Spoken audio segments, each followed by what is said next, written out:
Hello बच्चों, welcome to your maths class. तो बच्चों, क्लास 10th का चैप्टर 5 का एक्सरसाइज 5.3 चल रहा था। उसके 11 क्वेश्चंस मैं करवा चुकी हूँ। तो चलिए आज शुरू करते हैं क्वेश्चन नंबर 12 से। तो देखिए हमारा क्वेश्चन नंबर 12 क्या बोला गया इसमें। Find the sum of the first 40 positive integers divisible by 6। तो इसे हम कैसे निकालेंगे? देखिए इसमें क्या क्या हमें दिया हुआ है ये हम देख लेते हैं। First 40 positive integers, that means हमें n दिया हुआ है। n कितना है? 40। ठीक है। अच्छा, हमें निकालना है सम, एस एन मतलब S40 निकालना है। ये हमें निकालना है, S40 हमको निकालना है। और क्या क्या है? Positive integers divisible by 6। तो हम एक एपी इससे बना लेते हैं। एपी हमारी ऐसी बनेगी, ऐसे पॉजिटिव इंटीजर जो कि 6 से डिविजिबल है, 6 से डिवाइड हो सकते हैं। तो कौन कौन से नंबर इसके टेबल में देखो, एक तो 6 है, 6 2 जा 12, 6 3 जा 18। तो इस तरह से हमारी एक एपी बन रही है। ठीक है। और कितने तक? 40 पॉजिटिव इंटीजर्स हमको चाहिए। तो बस हमें ऐसे नहीं तो निकालना है, तो सिंपल हमारे पास सब कुछ तो है। ए हमारा है 6 और डी भी, डी कितना हो जाएगा? वो भी तो 6 होगा, क्योंकि सबके बीच का डिफरेंस 6 ही आ रहा है। तो डी है 6 और एन हमारे पास है 40। तो हमें निकालना क्या है? एस एन निकालना है। बस एस एन वाला फॉर्मूला यूज करिए और बस सीधा डायरेक्ट, बिल्कुल सिंपल क्वेश्चन है। ध्यान से देखना है इसमें करना क्या है, क्या क्या दिया है और क्या निकालना है। तो हमें एस एन निकालना है। तो इसका फॉर्मूला लिखो, n/2 2a plus n minus 1 into D. अब इसको आगे हम सॉल्व कर लेते हैं। n हमारा 40 है, तो हम यहाँ पे लिखेंगे 40/2। 2 और a क्या है? 6 प्लस n है 40 माइनस 1 और d भी हमारा 6 है। बस इसको आगे सॉल्व कर लेते हैं। 40 को 2 से डिवाइड करेंगे 20 आ जाएगा। ब्रैकेट के अंदर 6 2 जा 12 और प्लस 40 में से 1 माइनस करेंगे तो क्या आ जाएगा? 39। 39 इंटू 6, इसको भी हम सॉल्व कर लेते हैं नेक्स्ट स्टेप में। तो ये हो गया 20, 12 प्लस 6 9 जा 54 का 4 कैरी और 5, 6 3 जा 18, 18 और 5 कितना होता है? 23, 234 आ गया। अब नेक्स्ट स्टेप में हमारा आ जाएगा 20 मल्टीप्लाई 234 में 12 जोड़ लो, 4 और 2 6, इधर हुआ 3 और 1 4, 246। अब इसको मल्टीप्लाई करके हम लिख लेते हैं। 20 से मल्टीप्लाई करना इजी है। देखो सबसे पहले आप 0 लिख लीजिए, बस 2 से मल्टीप्लाई कर लो इसको। 2 6 जा 12 कैरी ओवर 1, 2 4 जा 8 और 1 9 और 2 2 जा 4। तो ये आ गया हमारा आंसर 4920। ये आंसर आ गया। तो है ना इजी, बहुत इजी क्वेश्चन, बस को समझने की जरूरत है। तो चलिए अब चलते हैं नेक्स्ट क्वेश्चन, क्वेश्चन नंबर 13 की तरफ। तो नेक्स्ट क्वेश्चन हमारा है find the sum of the first 15 multiples of 8। बोला गया है find the sum of the first 15 multiples of 8। इसमें भी हमें एस एन ही निकालना है, हमें एस एन ही। और n हमको क्या दिया हुआ है? 15 मल्टीपल बोला है, तो n हमारा 15 हो जाएगा। अच्छा, a और d कैसे हम निकालेंगे? इसे बोला है मल्टीपल्स ऑफ 8। तो हम मल्टीपल्स ऑफ 8 की एक एपी बना लेते हैं। ठीक है, एपी ऑफ मल्टीपल ऑफ 8, सिर्फ एपी लिख करके देखो 8 का मल्टीपल, 8 का टेबल जैसे होता है ना, वही हम लिखेंगे। सबसे पहले 8, फिर 16, 24, इस तरह से हमारी एपी बनेगी। ठीक है, अब एपी बन गई है तो हम यहाँ से ए और डी भी निकाल सकते हैं। ए हमारा 8 है जो फर्स्ट टर्म है, और डी भी तो 8 ही आ रहा है क्योंकि इनके बीच का डिफरेंस 8 ही है, 8 का ही टेबल तो है। तो बस ए डी एन हमारे पास सब कुछ है। तो बस sum of the first 15 multiples of 8 हम निकाल सकते हैं। तो बस आप इस तरह से लिख करके करो, डायरेक्ट करके कर लो। Sum of the first 15 multiples of 8 equal to क्या? S N. एस एन वाला फार्मूला आप फार्मूला जरूर लिखिए। S N equal to n/2 2a plus n minus 1 into D. बस अब इसमें आप S15, n की जगह हम 15 डाल देते। तो S15 इक्वल टू क्या हो गया? n की जगह पे 15, 15/2, 2 और a हमारा है 8 प्लस यहाँ भी हमारे पास हो गया 15 माइनस 1 और d भी है हमारे पास 8। नेक्स्ट स्टेप, 15 तो 2 से डिविजिबल नहीं, इसको ऐसे ही लिखना है। ब्रैकेट के अंदर 8 2 जा 16 प्लस यहाँ पे हमारा 15 माइनस 1 क्या हो गया? 14 हो गया। 14 इंटू 8। नेक्स्ट स्टेप 15/2 और ब्रैकेट के अंदर 16 प्लस 14 8 जा 112। ठीक है, तो अब हमारा अगला स्टेप मैं इधर कर लेती हूँ, जगह इधर नहीं है। तो ये हो जाएगा 15/2 और इंटू 112 में 16 जोड़ेंगे तो क्या आ जाएगा? 6 और 2 8 और इधर हो गया 112 मतलब 128। अब 121 2 से डिविजिबल है 64। ठीक है, अब आगे इसको मल्टीप्लाई करके लिख लो, 15 से मल्टीप्लाई करो, 15 4 जा कितना होता है 60, कैरी ओवर 6, 15 6 जा 90, 90 और 6 जोड़ेंगे तो क्या आ जाएगा 96। तो ये हमारा आंसर आ गया 960। ठीक है बच्चों, क्लियर हुआ, समझ में आया? तो इन क्वेश्चंस को ध्यान से सीखेंगे तो समझ में आ जाएंगे। चलिए नेक्स्ट क्वेश्चन, क्वेश्चन नंबर 14। हाँ बच्चों, तो नेक्स्ट क्वेश्चन हमारा है find the sum of the odd numbers between 0 and 50। मतलब 0 और 50 के बीच की ऑड नंबर्स का सम हमको निकालना है। तो 0 और 50 के बीच में कितनी ऑड नंबर्स होती हैं? वैसे ये तो पता है कि 25 ऑड नंबर्स होती है, लेकिन फिर भी हमें निकालना चाहिए, n निकालना चाहिए। कैसे आएगा 25? ठीक है, तो देखो 0 और 50 के बीच की ऑड नंबर्स की एक एपी हम बना लेते हैं। ऑड नंबर्स की एपी, जो ऑड नंबर्स हैं उनकी एपी कैसे बनेगी? देखो सबसे पहले 1 3 5 7 इस तरह से ऑड नंबर होती है ना, और लास्ट में क्या होता है 49। यही तो हमारी ऑड नंबर होती है 0 और 50 के बीच की। तो हम यहाँ से n निकालेंगे। अब यहाँ हमारे पास a हो गया 1 और d कितना हो गया 3 - 1 2 हो गया, और an हमको पता है, an है 49। सिर्फ हमको क्या नहीं पता है n, तो हम यहाँ से n निकाल लेंगे। वैसे 0 और 50 के बीच में 25 ऑड नंबर्स होती है, लेकिन यहाँ से हम निकालेंगे तो भी 25 ही निकलेगा, निकालना चाहिए। तो चलिए अपना nth टर्म वाला फॉर्मूला यूज करेंगे, an equal to a plus n minus 1 into d. an की जगह हमने डाला 49 इक्वल टू a हमारा है 1 प्लस n माइनस 1 और d है 2। अब इसको आगे सॉल्व करते हैं, ये 1 इधर आ जाएगा, 49 minus 1 equal to n minus 1 into 2। 49 minus 1 कितना हुआ 48। अब ये वाला 2 इसके नीचे आ जाएगा, 48/2 इक्वल टू n माइनस 1। अब 48/2 कितना होता है 24। अब ये माइनस 1 इधर आ जाएगा तो प्लस 1 हो जाएगा इक्वल टू n। तो कितना आ गया हमारा 25 इक्वल टू n, मतलब n की वैल्यू आ गई 25। अब हमारे पास n भी है, a भी है, d भी है, तो हम Sn निकाल सकते हैं। हमको निकालना क्या है, इन्हीं का सम तो निकालना है, sum of the odd numbers between 0 and 50। That means हमको Sn निकालना है। तो Sn हमें निकालना है, Sn वाला फॉर्मूला हम यूज कर लेते हैं।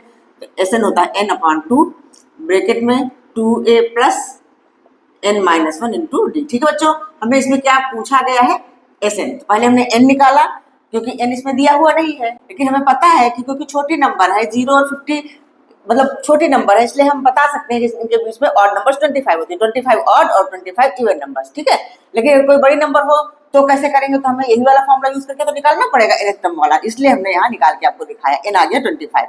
अब हम अपना Sn निकाल सकते हैं। तो अब यहाँ पे हम वैल्यू पुट करेंगे n की जगह पे 25/2 और ब्रैकेट में 2a हमारा है 1 प्लस n हमको पता चल गया है 25 माइनस 1 और d है 2। अब इसको आगे सॉल्व कर लो, बस हो जाएगा 25/2 और यहाँ पे आ गया 2 × 2 प्लस 25 माइनस 1 क्या हो गया 24। 24 को 2 से मल्टीप्लाई करेंगे तो आ जाएगा 48।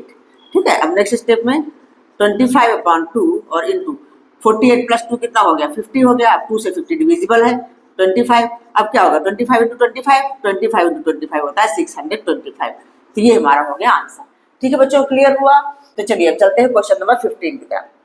हाँ बच्चों, ये है क्वेश्चन 15, थोड़ा सा बड़ा है दिखने में लेकिन है इजी। इसको ध्यान से समझिएगा क्या पूछा गया है इसमें। A contract on construction job specifies a penalty for delay of completion beyond a certain dates as follows। मतलब एक कॉन्ट्रैक्ट है कंस्ट्रक्शन जॉब में, तो उसमें पेनल्टी लग रही है डिले होने के लिए सर्टेन डेट्स के लिए। कैसी पेनल्टी लग रही है, किस तरह से, ₹200 फॉर द फर्स्ट डे, पहले दिन में अगर एक दिन डिले होता है काम तो 200 लगेंगे, 250 फॉर द सेकेंड डे, इसी तरह से 300 फॉर द थर्ड डे। ऐसे ही उसको पेनल्टी लगती जा रही है, मतलब हर दिन 50-50 रुपए पेनल्टी के बढ़ते जा रहे हैं। वही लिखा है इसमें आगे, the penalty for each succeeding day being ₹50 more than for the preceding day. वही है कि पिछले दिन से अगले दिन 50 रुपए ज्यादा लग रहे हैं। ठीक, तो how much money the contractor has to pay as penalty if he has delayed the work by 30 days. अगर कोई कंट्रैक्टर पूरे काम को 30 डे के लिए डिले कर देता है, 30 डे ज्यादा ले लेता है, तो उसको कितनी पेनल्टी देनी पड़ेगी। तो इसी तरह से पहले दिन 200 फिर दूसरे दिन 250, माने एक एपी बन रही है हमारी ये एपी इस टाइप की बन रही है। देखो एपी बन रही है, सबसे पहले दिन 200 लगेंगे उसको, फिर 250 लगेगा, फिर 300 लगेंगे, इसके आगे 350, इस तरह से आगे आगे चलता जाएगा। और पूरे डेज कितने हैं 30 डे का डिले हो रहा है। तो हमारे पास यहाँ सब कुछ हमको मिल रहा है। देखो ए हमारा है 200 और डी 250 में से 200 माइनस करेंगे 50 हो गया, और एन भी हमको दिया हुआ है, एन है हमारा 30 डेज। तो सारी चीजें हमको मिल गई हैं, तो हमें निकालना है एसएन। एसएन ही तो निकालना, क्योंकि सारी पेनल्टीज जुड़ करके ही तो उसको देना पड़ेगा। जितने दिन उसने डिले किया है तो हर दिन की पेनल्टी जोड़ करके उसको देना पड़ेगा। इसका मतलब कि 30 डेज का सम ही तो देना पड़ेगा। तो बस अब हम एसएन निकाल लेते हैं, ठीक है। तो एसएन का फॉर्मूला लिखेंगे n/2, ब्रैकेट में 2a plus n-1 into D. देखिए ये क्वेश्चन बहुत ही इजी है, सिर्फ ज्यादा बड़ा लिखा है, इस वजह से बच्चे कंफ्यूज हो जाते हैं। तो बिल्कुल कंफ्यूज होने की जरूरत नहीं है। आई होप आप लोगों को समझ में आ रहा होगा जो मैंने बात बताई है।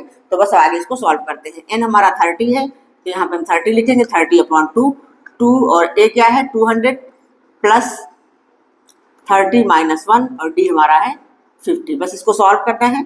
32 से डिविजिबल है, ये हो जाएगा हमारा 15 और यहाँ पे आ जाएगा 400 प्लस 30 में से 1 घटाएंगे 29 इंटू 50। नेक्स्ट स्टेप 15, ये है 400 और प्लस इसको मल्टीप्लाई कर लो 0, 5 से मल्टीप्लाई करो, 5 9 जा 45 तो 5 कैरी और 4, 5 2 जा 10, 10 और 4 कितना हुआ 14। ये हो गया। अब नेक्स्ट स्टेप मैं इधर कर लेती हूँ। अब आगे हो जाएगा 15 बाहर है, इसको जोड़ के लिखेंगे।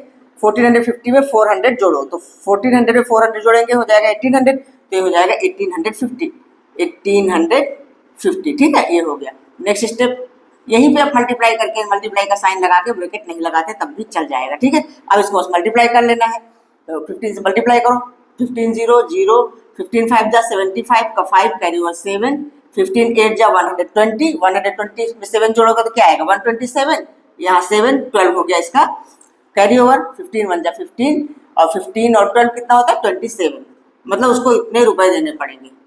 ये आ गया हमारा आंसर। 27,750 रुपीज इसको पेनल्टी पे करनी पड़ेगी, ठीक है बच्चों। क्लियर हुआ? तो चले नेक्स्ट क्वेश्चन, क्वेश्चन नंबर 16 की ओर। हाँ बच्चों, तो क्वेश्चन नंबर 16 है, इसको समझ लेते हैं क्या पूछा गया है। कह रहा a sum of rupees 700 is to be used to give 7 cash prizes to students of a school for their overall academic performance। किसी स्कूल के बच्चों को 7 कैश प्राइजेस देने हैं और उसके लिए टोटल पैसा कितना है 700 रुपीज में ही 7 कैश प्राइजेस देने हैं। तो इसका मतलब हमारे पास क्या क्या हमको मिल गया SN, मतलब पूरा टोटल पैसा है 700 और प्राइजेस कितने देते हैं N भी है हमारे पास 7, ठीक है। लेकिन कैसे देने हैं, if each prize is ₹20 less than its preceding prize, मतलब हर प्राइज अपने पहले वाले प्राइज से 20 रुपया कम है, मतलब अब इसका डिफरेंस क्या हो रहा है 20 रुपये कम हो रहा है, तो कॉमन डिफरेंस इसका माइनस में आएगा, ठीक है। तो डी आ गया इसका -20। तो find the value of each of the prizes, तो हमें हर प्राइज की वैल्यू निकालनी है। तो हमारे पास देखिए क्या क्या है, SN है, N है, D है, A नहीं है हमारे पास। तो अगर हम A निकाल लेंगे तो वही हमारा पहला प्राइज होगा। फिर A अगर हमारे पास आ गया तो उसमें 20 माइनस करते करते 7 प्राइजेस हम लिख सकते हैं, ठीक है। तो हमें A ही निकालना है। सबसे पहले हम A निकालते हैं, तो A हमें पता नहीं है, तो अपने SN वाला फॉर्मूला यूज करिए। SN equal to N/2 bracket में 2A plus N-1 into D bracket बंद। तो SN हमको पता है, SN है 700, यहाँ पे हम 700 डालेंगे और N भी पता है 7 है, तो 7/2, A नहीं मालूम है तो 2A प्लस N हमारा 7-1 और D है -20, ठीक है। ये हो गया। अब नेक्स्ट स्टेप में हम क्या करेंगे, चलिए इस नंबर को हम इधर ले जाते हैं। तो नेक्स्ट स्टेप हमारा ऐसा हो जाएगा 700 इंटू 2 और अपॉन 7, ऐसा हो सकता है ना इस तरह से, इक्वल टू, अब यहाँ पे हो जाएगा 2A प्लस 7-1 कितना हुआ 6, तो ये हो जाएगा 6 और इंटू -20, ठीक है। अब इसको काट दो, ये कितना आ गया 100। अच्छा नेक्स्ट स्टेप में 100 को 2 से मल्टीप्लाई करेंगे, ये हो गया 200 इक्वल टू 2A, -20 को 6 से मल्टीप्लाई करेंगे तो क्या आ जाएगा -120, ऐसा आ गया। चलो ब्रैकेट को हटाओ, ये इस तरह से आ गया, ठीक। अब -120 हम इस साइड ले आते हैं तो प्लस में होके आ जाएगा, तो ये हो गया हमारे पास 200 प्लस 120 इक्वल टू 2A। 200 में 120 जोड़ेंगे तो कितना आ जाएगा 320 इक्वल टू 2A। अब नेक्स्ट स्टेप चलिए हम इधर ले लेते हैं, 2A इक्वल टू 320 आ गया, तो हमारे पास A इक्वल टू क्या आ गया 320/2, इसको काटेंगे तो आ जाएगा 160, तो A आ गया हमारा 160 मतलब फर्स्ट प्राइज 160 आ गया। तो बस आप लिख सकते हो, तो हमारा फर्स्ट प्राइज कितना हो गया 160 रुपीज, ठीक है। और सेकंड क्या हो जाएगा, इसमें से 20 माइनस करते जाओ, सेकंड प्राइस इक्वल टू 140। इसी तरह से थर्ड कितना हो जाएगा 120, फोर्थ कितना होगा 100, और फिफ्थ कितना हो जाएगा 100 में से घटाओ 80, 20 घटाते जाएंगे, और उसके बाद कितने हो गए 1 2 3 4 5, हाँ सिक्स्थ हो जाएगा 60, और लास्ट में सेवेंथ वाला जो हो जाएगा ये हो जाएगा हमारा 40। तो इस तरह से हमारे ये प्राइजेस आ गए, ये फोर्थ हुआ, ये फिफ्थ हुआ, ये सिक्स्थ हुआ, और ये सेवेंथ हुआ। ये 7 प्राइजेस हमारे आ गए, ये हमारा आंसर हो गया। ठीक है बच्चों, क्लियर हुआ? तो आई होप आप लोगों को सारे क्वेश्चन समझ में आए होंगे। आज मैंने 16 क्वेश्चन तक करवा दिया है। अब इस एक्सरसाइज में सिर्फ 4 क्वेश्चन बच रहे हैं, 17 18 19 20। तो नेक्स्ट वीडियो में कंप्लीट करवा दूंगी, तो इस पूरा चैप्टर कंप्लीट हो जाएगा। तो अगर वीडियो अच्छा लगा है, समझ में आ रहा है, तो लाइक करिए, शेयर करिए अपने फ्रेंड्स को, और अगर अब तक सब्सक्राइब ना किया हो तो सब्सक्राइब कर लीजिए। अगर कोई दिक्कत हो तो आप कमेंट बॉक्स में लिख करके पूछ सकते हैं। तो मिलते हैं नेक्स्ट वीडियो में आगे के क्वेश्चन के साथ, तब तक के लिए बाय बाय।